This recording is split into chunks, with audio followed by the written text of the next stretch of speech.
Nosso assunto são os direitos das empregadas domésticas. É isso mesmo. Após mais de 10 anos da PEC que regulamentou os direitos e deveres da categoria, ainda existe muita dúvida e desafios para fazer valer o que diz a lei. Eu vou conversar ao vivo sobre esse assunto agora com a Sara Lopes, que é advogada trabalhista, está conectada aqui com a gente. Doutora, bom dia. Seja muito bem-vinda. Bom dia, muito obrigada. Então, doutora, fala um pouco para a gente sobre a importância dessa regulamentação dos direitos das empregadas domésticas. Essa regulamentação já demonstrou efeito? Tem sido positiva? Dá para fazer um balanço sobre isso? Sim, com certeza tem sido positivo. Tem muita coisa ainda, né, que a gente tem que melhorar, mas tem sim um efeito muito positivo. Na verdade, a gente pensa que empregada doméstica é apenas aquela trabalhadora, vamos dizer, aquela rotineira fixa. Mas não, tem vários casos que se encaixam em empregado doméstico. O cuidador de idosos, o cuidador de crianças, babá, motorista, arrumadeira, cozinheira. Então, assim, são várias as funções e os cargos que se encaixam em empregado doméstico. Então, todo aquele que trabalha 3 vezes ou mais em residência sem fins lucrativos se encaixa em empregado doméstico e tem todos os direitos que o empregador deve ter. É isso que eu queria aprofundar um pouco mais agora, essa questão de quem se enquadra ou não como empregado doméstico e quais são esses direitos. Então, você já adiantou que quem trabalha 3 vezes na semana, pelo menos, em determinada casa, essa pessoa já precisa, então, ter ali recolhidos o FGTS, toda a contribuição, tudo isso precisa já estar regulamentado como um trabalhador fixo, né? Quais são as regras que incidem em cima dessa circunstância? Inclusive, deve ter a CTPS assinada, que é caso raro que a gente vê hoje em dia. Porque a pessoa pensa, eu trabalho em âmbito residencial, então eu não vou ter a CTPS anotada. Tem direito à CTPS anotada, assim como tem direito a FGTS, a tirar férias, ao tempo de maternidade, a estabilidade é empregado também, em caso de gestação, aos 120 dias, a estabilidade da confirmação da gravidez até 5 meses após o parto. Então, tem toda uma questão que você tem os seus direitos garantidos. Certo. Quais que são os principais desafios para fazer valer esses direitos? A gente sabe que em muitos casos, acredito até que na maioria dos casos, essa carteira de trabalho não é assinada como deveria, a pessoa não tem ali todos os seus direitos garantidos. Como que a gente faz valer esses direitos e quais são os principais desafios para fazer com que o trabalhador doméstico tenha tudo assegurado como ele merece e como prevê a legislação? Na verdade, eu acredito muito em falta de informação, porque eu acredito que deve ser mais divulgado, porque às vezes a pessoa tem um direito e não sabe. Por exemplo, todos esses direitos que eu citei, há pouco tempo mesmo uma pessoa veio conversar comigo e não sabia que tinha.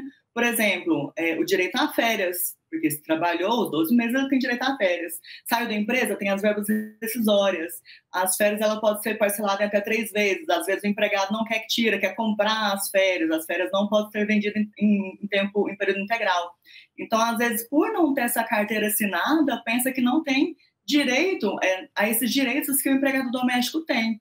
Então, caso não tenha carteira assinada, é necessário recorrer, né, à Justiça do Trabalho para poder ter esse reconhecimento retroativo do vínculo, prestando sempre atenção à prescrição, que é a bienal quinquenal, que você tem até 2 anos depois que você sai do emprego para poder reaver, fazer uma reclamação trabalhista reavendo esses direitos, para poder cobrar dos últimos 5 anos. Então, se você ingressar com a Justiça do Trabalho para poder pedir esse reconhecimento de vínculo, você tem direito, sim, a todos esses reconhecimentos. Tanto a anotação do CTPS retroativa, quanto o direito à FGTS, quanto ao 13º e todos os outros direitos que o empregado tem. Ah, isso é interessante, hein? Vamos reforçar essa informação. Então, quer dizer que se a pessoa trabalhou ali na casa de outra durante 3 anos, durante 4 anos, saiu, foi demitida por algum motivo e ela nunca teve recolhidos ali o seu 13º, nunca teve acesso, também férias, aquele 1/3 a mais das férias, tudo isso. E esse tempo a pessoa já saiu, por exemplo, há 1 ano. A pessoa ainda pode recorrer ali e ir atrás desse valor, o retroativo, aquilo que ela não recebeu na época? Exatamente, tem até 2 anos para poder ingressar com a ação, para poder reclamar os direitos que ela não teve reconhecido e pode cobrar dos últimos 5 anos. Então, se ela trabalhou em uma residência nos últimos 5 anos, ela pode sim ter esse direito reconhecido. Lembrando que para ser empregada doméstica, ela tem que ter trabalhado em âmbito residencial sem fins lucrativos. Porque o que acontece muito? Às vezes trabalha em âmbito doméstico, só que, por exemplo, eu tenho um tempo sobrando, a empregada fala, não, faz então um bolo de pote que eu vou vender. Então, ela está gerando um lucro para essa empregadora. Então, no caso, não se encaixa mais em empregado doméstico.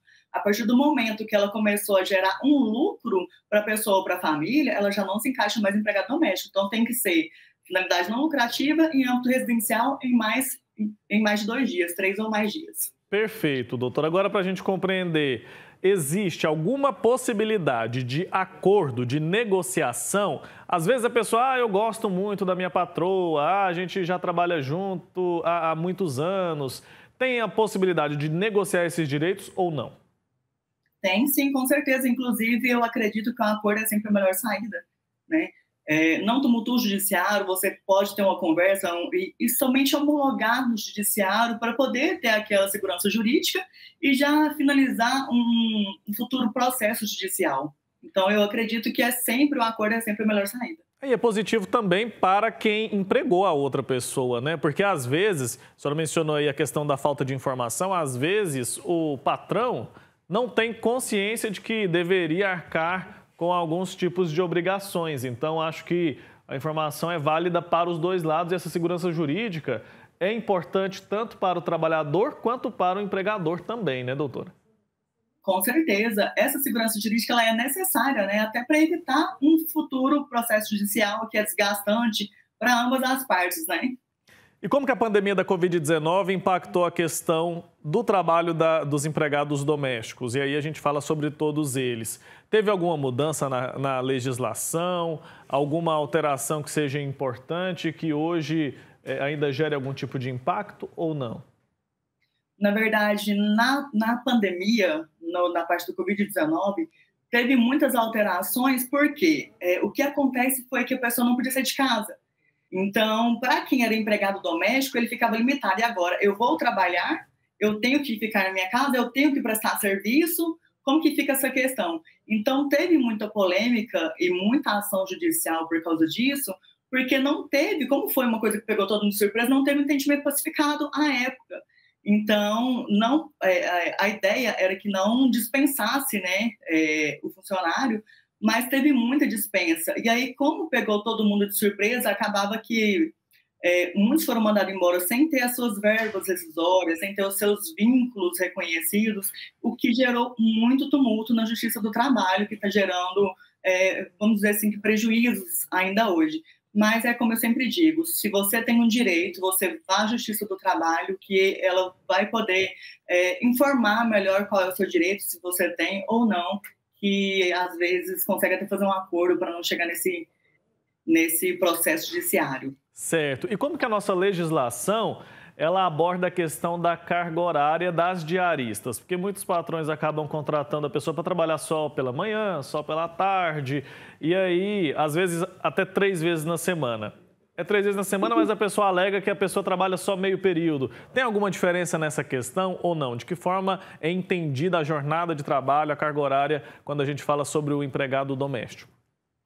Tem, sim. Na verdade, a carga horária ela deve ser 8 horas diárias e 44 semanais. E o que exceder disso é, no mínimo, 50%. Isso sem contar os domingos e finais de semana. Porque se a pessoa trabalha, por exemplo, 5 dias na semana, ela tem de preferência um descanso semanal remunerado aos domingos, mas pode ser meio de semana, desde que é o domingo ou feriado, ela receba a porcentagem a mais por isso, que é no mínimo 50%. Então, assim, o que acontece? Sem contar que a CTPS ela deve ser anotada em até 48 horas, então isso tudo tem que ser regulamentado antes da pessoa começar. Porque, por exemplo, se ela trabalha 3 vezes na semana, ela pensa, então eu não vou ter direito a CTPS anotada. Tem também. E quando você vai começar o trabalho, o empregador tem 48 horas para poder anotar a sua CTPS. Então, tudo isso é regulamentado antes.